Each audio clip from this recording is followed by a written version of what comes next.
Hello students, BSc third year में taxonomy का topic ले रहे हैं और टॉपिक का नाम क्या है? फैमिली एस्क्लेपियाडेसी। ठीक है, फैमिली का नाम क्या है? फैमिली एस्क्लेपियाडेसी। तो बेंथम और हुकर का जो क्लासिफिकेशन है उसके हिसाब से क्लासिफिकेशन यहाँ पे लिखा हुआ है। Division angiospermae, subdivision dicotyledonae, class gamopetalae, series bicarpellatae और ऑर्डर जो है वो जेंसियल्स। ठीक है, तो ये बेंथम और हुकर के अनुसार इसका क्लासिफिकेशन लिखा हुआ है। 315 जनेरा और 3000 स्पीसीज इस फैमिली की पूरे वर्ल्ड के अंदर पाई जाती है। एस्क्लेपियाडेसी फैमिली जो है इसको आंकड़ा फैमिली के नाम से भी जानते हैं या इसे मिल्कवीड फैमिली के नाम से भी जानते हैं, क्योंकि इस फैमिली के जो प्लांट होते हैं उन प्लांट में से दूध जैसा लेटेक्स निकलता है ना, दूध जैसा पदार्थ निकलता है जब भी आप पत्ती को तोड़ते हो या स्टेम को तोड़ते हो। तो इसीलिए इस फैमिली को क्या बोलते हैं? मिल्कवीड फैमिली के नाम से जानते हैं, या फिर इसे आंकड़ा फैमिली भी बोलते हैं, क्योंकि इसमें जो कैलोट्रोपिस प्रोसेरा जो प्लांट है वो इसी फैमिली में आता है, जिसे नॉर्मल लैंग्वेज में हम क्या बोलते हैं? आंकड़ा बोलते हैं। तो 3015 जनेरा और 3050 स्पीसीज 315 जनेरा और 3050 स्पीसीज जो है वो इस फैमिली में आती है, जिसमें से 55 जनेरा जो है और 250 स्पीसीज ये जो है वो इंडिया के अंदर पाई जाती है, भारत में पाई जाती है। इस प्लांट फैमिली की खास बात क्या है कि ये जो फैमिली है उसके कुछ कैरेक्टर जो हैं वो एपोसाइनेसी फैमिली से भी मिलते जुलते हैं, यानी कि एस्क्लेपियाडेसी फैमिली जो है उसके कुछ कैरेक्टर जो है वो एपोसाइनेसी फैमिली से मिलते हैं। तो एपोसाइनेसी और एस्क्लेपियाडेसी फैमिली जो है इसे सिस्टर फैमिली के नाम से भी जानते हैं। इनके कैरेक्टर आपस में मिलते हैं तो इन दोनों फैमिली को क्या बोलते हैं? सिस्टर फैमिली भी बोलते हैं। अब हम लिखते हैं प्लांट डिस्क्रिप्शन। तो प्लांट डिस्क्रिप्शन जब भी लिखते हैं तो सबसे पहले हम प्लांट की हैबिट लिखते हैं। हैबिट में ये प्लांट जो है वो पेरिनियल हर्ब है। पेरिनियल का मतलब क्या होता है? बहुवर्षीय, और हर्ब का मतलब क्या होता है? शाक है। ठीक है, जैसे एस्क्लेपियाज फैमिली जो है वो इसमें आती है। शर्ब में इसमें कुछ प्लांट जो ऐसे भी हैं जो झाड़ के रूप में पाए जाते हैं, झाड़ी के रूप में मिलते हैं। जैसे शर्ब के रूप में मिलेंगे तो कौन से मिलते हैं? कैलोट्रोपिस प्रोसेरा जो प्लांट है वो झाड़ के रूप में मिलता है, झाड़ी के रूप में मिलता है। कुछ प्लांट इसमें वुडी क्लाइंबर होते हैं, यानी कि क्लाइंबर का मतलब क्या होता है कि सहारा लेकर चढ़ने वाले प्लांट होते हैं, जैसे लेप्टोडीनिया जिसे खींप बोलते हैं। ठीक है, लेप्टोडीनिया जो है लोकल लैंग्वेज में इसे खींप बोलते हैं। तो ये कुछ हैबिट है। हैबिट में क्या पढ़ा हमने? पेरिनियल हर्ब होता है, यानी कि बहुवर्षीय शाक होता है। और कुछ प्लांट जो है वो शर्ब के अंदर भी आते हैं, जैसे कैलोट्रोपिस है। कुछ प्लांट इसमें वुडी क्लाइंबर भी हैं, जैसे लेप्टोडीनिया है। उसके बाद देखते हैं रूट के बारे में। तो रूट इसकी फ्लैशी होती है। फ्लैशी का मतलब मोटी मांसल होती है। ट्यूबरस का मतलब नलिकाकार होती है। टैप रूट का मतलब मूसला मूल पाई जाती है, मोटी जड़ होती है जिसे मूसला मूल या टैप रूट बोलते हैं। रूट जो होती है वो ब्रांच्ड होती है, यानी कि शाखित होती है। Since xerophytic so root are not deep. तो इस फैमिली के ज़्यादातर जो प्लांट है वो जीरोफिटिक कैरेक्टर के हैं। तो रूट जो है, जड़ें जो है वो ज़्यादातर गहराई तक नहीं जाती हैं, ज़्यादा गहराई तक नहीं पाई जाती हैं। रूट के बाद में हम देखते हैं स्टेम के बारे में। तो स्टेम के ऊपर वैक्सी कोटिंग पाई जाती है। वैक्सी कोटिंग का मतलब स्टेम को जब भी आप रब करते हो, उसे रगड़ते हो, तो उस मोम जैसा वाइट पदार्थ निकलता है जिसे वैक्स बोलते हैं, मोम बोलते हैं। तो वैक्सी कोटिंग पाई जाती है। लीफ के ऊपर भी मिलती है ये कोटिंग और स्टेम के ऊपर भी पाई जाती है। जब भी आप स्टेम को तोड़ोगे तो दूध जैसा पदार्थ निकलता है, यानी कि मिल्की लेटेक्स प्रेजेंट होता है। स्टेम इसका एरियल होता है, यानी कि वायवीय होता है। इरेक्ट होता है मतलब सीधा होता है। सॉलिड का मतलब कठोर होता है। ब्रांच्ड का मतलब स्टेम जो है वो शाखित होता है। वुडी का मतलब काष्ठीय होता है। सिलेंड्रिकल का मतलब बेलनाकार होता है।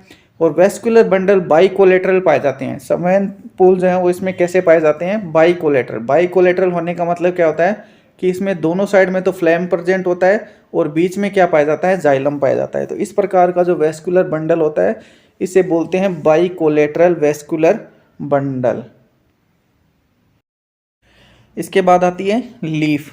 तो लीफ इसमें सिंपल होती है, साधारण प्रकार की लीफ पाई जाती है। ओब्लोंग होती है। ओब्लोंग लीफ जो है वो ज़्यादातर कैलोट्रोपिस के अंदर पाई जाती है। ओब्लोंग होने का मतलब क्या होता है कि पत्तियां जो है वो आमने सामने लगी रहती है। जैसे मान लो ये स्टेम है तो एक लीफ इस साइड में और दूसरी लीफ इस साइड में, फिर दूसरी जो लीफ मिलेगी वो इनके 90 डिग्री के एंगल पर मिलेगी आपको। ठीक है ना। जैसे सामने की तरफ में एक लीफ इस तरह से मिलेगी, दूसरी लीफ इस तरह से मिलेगी, फिर ऊपर वाली जो लीफ है वो वापस इस तरह से एक दूसरे के सामने मिलेगी। तो इस प्रकार की जो लीफ होती है वो क्या कहलाती है, ओब्लोंग लीफ कहलाती है। एक्स स्टिपुलेट होती है। एक्स स्टिपुलेट होने का मतलब क्या होता है कि यहाँ पे लीफ का जो डंठल है, या जिसे हम क्या बोलते हैं, पेटियोल बोलते हैं, तो पेटियोल के पास में छोटी सी पत्ती प्रेजेंट नहीं होती है, यहाँ पर उपस्थित नहीं होती है। तो इस प्रकार की लीफ को हम क्या बोलते हैं, एक्स स्टिपुलेट बोलते हैं। जैसे मान लो ये लीफ है, तो ये लीफ का डंठल अगर यहाँ पर छोटी सी लीफ और होती तो हम उसे क्या बोलते हैं, स्टिपुलेट। अब ये जो लीफ है वो इसमें नहीं पाई जाती है, तो इसे हम क्या बोलेंगे, एक्स स्टिपुलेट बोलते हैं। थिक वैक्सी कवरिंग पाई जाती है, पत्तियों के ऊपर मोम की एक मोटी परत पाई जाती है, और मिल्की लेटेक्स प्रेजेंट होता है। मिल्की लेटेक्स होने का मतलब क्या होता है कि पत्ती को आप जब भी तोड़ोगे तो दूध जैसा पदार्थ निकलता है, उसे हम क्या बोलते हैं, लेटेक्स बोलते हैं। तो मिल्की लेटेक्स इसके अंदर पाया जाता है। अपोजिट डेक्यूसेट लीफ होती है, एक दूसरे के आमने सामने पाई जाती है। लेप्टोडिनिया के अंदर जो लीफ होती है वो बहुत छोटी होती है और डेसिडुअस होती है, मतलब बहुत जल्दी झड़ जाती है। स्केल के रूप में प्रेजेंट होती है, बहुत छोटी छोटी पत्तियां पाई जाती है और ये जल्दी झड़ जाती हैं। होया जो प्लांट है, उस प्लांट के अंदर लीफ जो होती है वो थिक होती है, यानी कि मोटी होती है, और फ्लैशी होती है, यानी कि मोटी मांसल पत्ती होती है। और ज़्यादातर इस फैमिली के जितने भी प्लांट हैं उन प्लांट के अंदर लीफ आपको सबसे साइल के अंदर मिलेगी। सबसे साइल का मतलब क्या होता है कि लीफ का जो पेट्यूल है वो बिल्कुल छोटा सा रहता है, और लीफ जो इस तरह से स्टेम से जुड़ी हुई रहती है। तो सबसे साइल होने का मतलब क्या होता है कि लीफ का जो पेट्यूल है यहाँ पर वो बिल्कुल छोटा होता है, बहुत ज़्यादा छोटा होता है। तो पत्तियाँ ऐसी दिखती है जैसे डायरेक्ट स्टेम से जुड़ी हुई है। तो ऐसी कंडीशन को हम क्या बोलते हैं, सबसे साइल बोलते हैं, और ये लगभग सभी प्लांट के अंदर पाई जाती है इस फैमिली में। इसके बाद हम देखते हैं इनफ्लोरेसेंस या पुष्पक्रम के बारे में। तो पुष्पक्रम जो है वो इसमें साइमोस प्रकार का पुष्पक्रम पाया जाता है। साइमोस का मतलब क्या होता है कि जैसे मान लो ये स्टेम है, यहाँ पर कोई फ्लोअर लग गया तो फिर साइड में ब्रांचेज निकल जाएगी, उन पे फ्लोअर लगना स्टार्ट हो जाएगा। फिर जब ये फ्लोअर लग जाएगा तो यहाँ पर साइड में ब्रांचेज निकलना स्टार्ट हो जाएगी और ये फ्लोअर लग जाएगा, है ना। तो इस प्रकार का जो पुष्पक्रम होता है उसे हम क्या बोलते हैं, साइमोस बोलते हैं। साइमोस में भी कौन सा होता है, ये डाइचेजियल और पॉलीचेजियल टाइप का जो इनफ्लोरेसेंस या जो पुष्पक्रम है वो इसमें पाया जाता है। इसके बाद में आता है फ्लोअर। तो फ्लोअर में ब्रैक्ट प्रेजेंट होती है ना। फ्लोअर जैसे मान लो ये पुष्प है, ये पुष्प है, तो यहाँ पे छोटी सी पत्ती प्रेजेंट होती है जिसे हम क्या बोलते हैं, ब्रैक्ट बोलते हैं। तो ब्रैक्ट इसमें प्रेजेंट होता है, तो पुष्प को हम क्या बोलेंगे, ब्रैक्टिएट। ब्रैक्ट के अलावा भी इसमें एक छोटी सी पत्ती और होती है ब्रैक्ट के नीचे की साइड में, उसे हम BRL यानी कि ब्रैक्टियोलेट बोलेंगे। फ्लोअर कैसा हो जाएगा, ब्रैक्टियोलेट। पेडिसिलेट होता है। पेडिसिलेट होने का मतलब फूल या जो फ्लोअर जो है वो उसका डंठल होता है, डंठल को हम क्या बोलते हैं, पेडिसिल। तो फ्लोअर क्या हो जाएगा, पेडिसिलेट। एक्टिनोमॉर्फिक होता है। एक्टिनोमॉर्फिक होने का मतलब फ्लोअर, जैसे मान लो ये फ्लोअर है, इसको आप बीच में से काटेंगे तो दो बराबर पार्ट्स के अंदर फ्लोअर जो है वो डिवाइड हो जाता है। तो ऐसे फ्लोअर को हम क्या बोलते हैं, एक्टिनोमॉर्फिक बोलते हैं। बाइसेक्सुअल होता है, यानी कि मेल और फीमेल दोनों के ऑर्गन फ्लोअर में प्रेजेंट होते हैं, तो फ्लोअर बाइसेक्सुअल हो जाएगा। पेंटामेरस होता है, यानी कि 5 पेटल सेपल इसके अंदर पाई जाती है, 5 कैलेक्स प्रेजेंट होते हैं, तो इसे हम क्या बोलेंगे, पेंटामेरस। पंचतई बोलते हैं। हाइपोगाइनस होता है। हाइपोगाइनस होने का मतलब क्या होता है कि जो थैलेमस होता है, थैलेमस के ऊपर ओवेरी पाई जाती है। जैसे मान लो ये थैलेमस है, जिसे हम हिंदी में पुष्पासन बोलते हैं, और थैलेमस के ऊपर ओवेरी प्रेजेंट होती है। तो इस प्रकार की जो कंडीशन होती है उसे हम क्या बोलते हैं, हाइपोगाइनस बोलते हैं। ओवेरी कैसे हो जाएगी, सुपीरियर। फ्लोअर कंप्लीट होता है, यानी कि एंडोसियम, गाइनोसियम, कैलेक्स, कोरोला चारों पार्ट इसमें पाए जाते हैं। तो इस प्रकार का फ्लोअर क्या कहलाता है, कंप्लीट। फिर पढ़ते हैं कैलेक्स के बारे में। तो कैलेक्स इसमें 5 होते हैं, united at base to form calyx tube. 500 जो कैलेक्स हैं वो नीचे की तरफ में सभी कैलेक्स आपस में जुड़ जाते हैं नीचे की साइड में, और कैलेक्स ट्यूब का फॉर्मेशन करते हैं। जैसे मान लो ये कैलेक्स हैं, तो ये पुष्पासन है, तो सारे के सारे जो कैलेक्स होते हैं वो इस तरह से बेस से जुड़ जाते हैं और एक ट्यूब लाइक स्ट्रक्चर बनाते हैं, जिसे हम क्या बोलते हैं, कैलेक्स ट्यूब बोलते हैं। क्विनक्विंशियल होते हैं या इम्ब्रिकेट या वेलवेट एस्टिवेशन इसके अंदर देखने को मिलता है कैलेक्स में। क्विनक्विंशियल का मतलब क्या होता है कि 2 कंप्लीट अंदर होते हैं, 2 कंप्लीट बाहर होते हैं, और एक थोड़ा सा ट्विस्टेड होता है ना। वेलवेट एस्टिवेशन का मतलब क्या होता है कि जो कैलेक्स है वो ऐसे गोलाकार कंडीशन में पाए जाते हैं। तो जब हम फ्लोरल डायग्राम देखेंगे उस समय हम पढ़ेंगे कि एस्टिवेशन इनका किस प्रकार का है। इसके बाद आता है कोरोला। तो कोरोला 5 होते हैं, है ना, गेमोपेटेलस होती है। गेमोपेटेलस होने का मतलब पांचों जो कोरोला है आपस में जुड़े रहते हैं और इनका जो एस्टिवेशन है वो रोटेट या ट्विस्टेड एस्टिवेशन देखने को मिलता है। ट्विस्टेड एस्टिवेशन का मतलब यहाँ पर क्या होता है कि एक कोरोला अंदर, एक कोरोला, ना तो पूरा कोरोला कंप्लीट बाहर होता है, ना पूरा कोरोला कंप्लीट अंदर होता है। ट्विस्टेड होता है, एक थोड़ा सा अंदर, एक साइड थोड़ा अंदर रहेगी, दूसरी साइड थोड़ा बाहर, फिर दूसरे की थोड़ी अंदर रहेगी, फिर थोड़ा बाहर रहेगी। कंपानुलेट फनल शेप होता है। फनल शेप का मतलब, कंपानुलेट का मतलब क्या होता है कि घंटाकार होता है, घंटे के आकार का होता है। कंपालुनेट का मतलब क्या होता है, घंटे के आकार का होता है। फनल शेप का मतलब कीप के आकार का होता है कोरोला।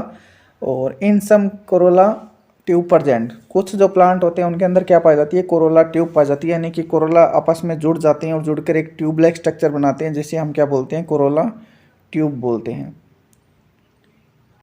इसके बाद आते हैं स्टेमन। तो स्टेमन्स जो होते हैं वो 5 होते हैं, यानी कि 5 ही इसके अंदर स्टेमन पाए जाते हैं। एपिपेटेलस होते हैं। एपिपेटेलस होने का मतलब पेटल के साथ में जुड़े रहते हैं। पोलिएंड्रस होते हैं। पोलिएंड्रस का मतलब पांचों जो स्टेमन्स होते हैं वो फ्री रहते हैं, एक दूसरे से अलग अलग रहते हैं। Inserted near base of Corolla tube, और ये कोरोला ट्यूब जो रहती है वहाँ तक ये धसे हुए पाए जाते हैं।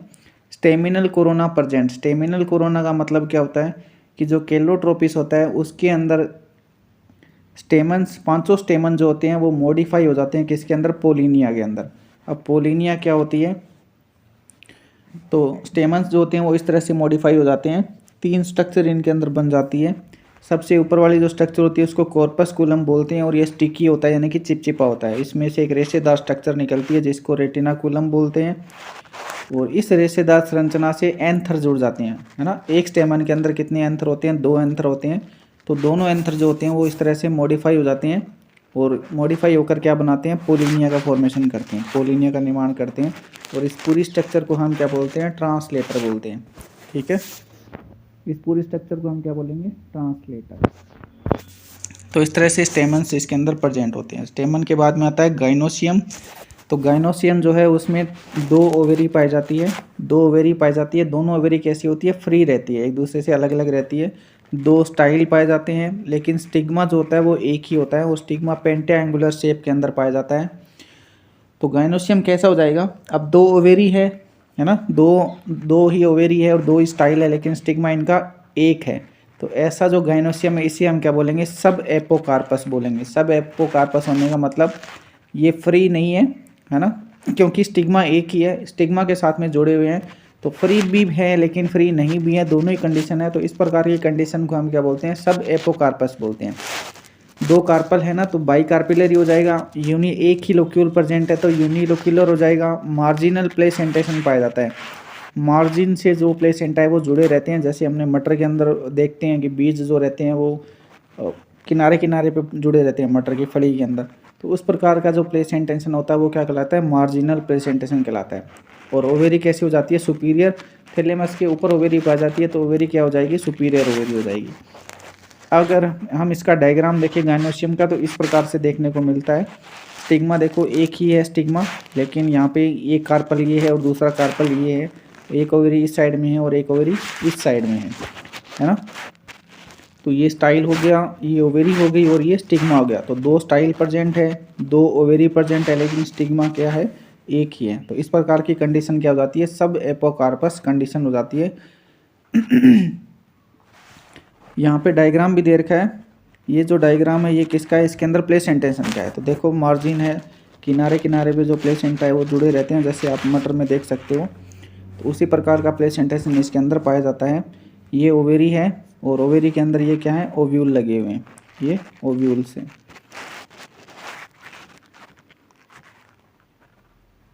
एक और स्ट्रक्चर इसके अंदर बनती है जिससे क्या बोलते हैं, गाइनोस्टीजियम बोलते हैं। गाइनोस्टीजियम में क्या होता है कि जो पेंटा एंगुलर स्टिग्मा है उस स्टिग्मा के 5 कोनों पर आकर पोलिनिया जो है वो अटैच हो जाते हैं। स्टिग्मा के 5 कोनों पर पोलिनिया आकर जुड़ जाते हैं और उस स्ट्रक्चर को फिर हम क्या बोलेंगे, गाइनोस्टीजियम बोलते हैं। ठीक है, अब हम देखेंगे कैलोट्रोपिस प्रोसेरा जो है उसका फ्लोरल डायग्राम। तो फ्लोर कैसा होता है, ब्रेक्ट प्रेजेंट होता है, ब्रेक्टियोलेट होता है। तो ये इसके BRL हो गए और ये BR हो गया, यानी कि ये ब्रेक्ट है और ये ब्रेक्टियोलेट्स हैं। ये एक्टिनोमॉर्फिक का साइन है, ये कैलेक्स है, ये कोरोला है, और ये क्या है, एंड्रोसियम है, और ये ओवेरी है। ठीक है। अब क्या होता है कि जो पोलिनिया है वो स्टिग्मा के 500 कोनों पर जाकर अटैच हो जाते हैं, और जहाँ पर पोलिनिया जुड़ते हैं वहाँ पे एक गड्ढे जैसी स्ट्रक्चर बन जाती है। कोई भी कीट पतंगा जब उस स्ट्रक्चर पर आकर बैठता है तो उसका पैर जो उस गड्ढे में धंस जाता है, और पोलन ग्रेन्स जो होते हैं वो उसके साथ में चिपक कर दूसरे फ्लोर के स्टिग्मा पर पहुँच जाते हैं। अब हम देखते हैं इस फ्लोर के बारे में। तो फ्लोर में सबसे पहले कैलेक्स। कैलेक्स किस कंडीशन में होता है, क्विनक्विंशियल में। क्विनक्विंशियल का मतलब दो तो बाहर होते हैं, दो अंदर होते हैं, और एक जो है वो ट्विस्टेड फॉर्म के अंदर होता है।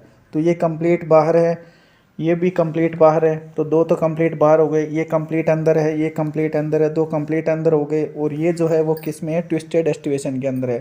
थोड़ा सा दबा हुआ है कोना अंदर और थोड़ा सा बाहर निकला हुआ है। कैलेक्स के बाद में कोरोला। तो कोरोला जो है वो रोटेट या ट्विस्टेड एस्टिवेशन के अंदर मिलता है। एक कोना अंदर मिलेगा, एक कोना बाहर मिलेगा। ठीक है। तो ये जो है ये कोरोला है, इनका एस्टिवेशन कैसा है, ट्विस्टेड है। कोरोला के अंदर आपको देखने को मिलेंगे स्टेमेंस।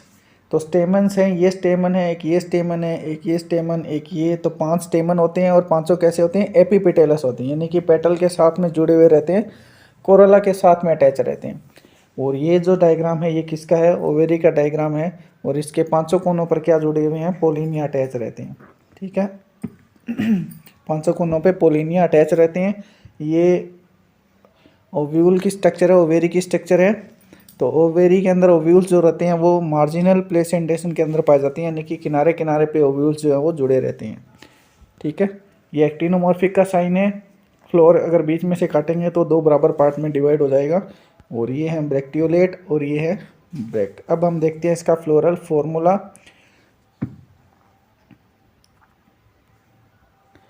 तो फ्लोरल फॉर्मूला में फ्लोर में ब्रैक्ट प्रेजेंट है तो बी आर लिखेंगे, ब्रैक्टियोलेट प्रेजेंट है तो बी आर एल लिखेंगे। फ्लोर एक्टिनोमॉर्फिक होता है, फ्लोर बाइसेक्सुअल होता है, यानी कि मेल और फीमेल दोनों के ऑर्गन फ्लोर में प्रेजेंट होते हैं। तो ऐसे फ्लोर को हम क्या बोलेंगे, बाइसेक्सुअल। कैलेक्स 5 होते हैं, कोरोला 5 होते हैं, लेकिन आपस में जुड़े हुए रहते हैं ना, सब एपोकार्पस कंडीशन में रहते हैं।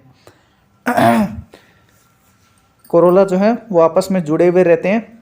तो कोरोला 5 है, और 5 लिखकर हम क्या करते हैं, ब्रैकेट का साइन लगा देते हैं। गेमोपिटेलस होते हैं कोरोला, तो कोरोला 5 गेमोपिटेलस आपस में जुड़े हुए रहते हैं। एंड्रोसियम भी 5 है ना, लेकिन पोलीएंड्रस है। पोलीएंड्रस मत का मतलब क्या होता है, फ्री रहते हैं, आपस में जुड़े हुए नहीं रहते। एपिपेटेलस होते हैं, एपिपेटेलस है तो इसीलिए हमने क्या किया, ये कोरोला के साथ में ऊपर साइन लगा दिया। गाइनोसियम 2 है, यानी कि बाइकार्पिलरी है, तो 2 लगा दिया। और सब एपोकार्पस कंडीशन में हम क्या करते हैं, ब्रैकेट में लिखते हैं। ठीक है, ब्रैकेट लगा देंगे। और यहाँ पर एक चीज़ और लगाते हैं, ओवेरी कैसी है, सुपीरियर। तो गाइनोसियम के नीचे हम क्या करेंगे, अंडरलाइन कर देते हैं। तो ओवेरी कैसी हो जाएगी, सुपीरियर ओवेरी है।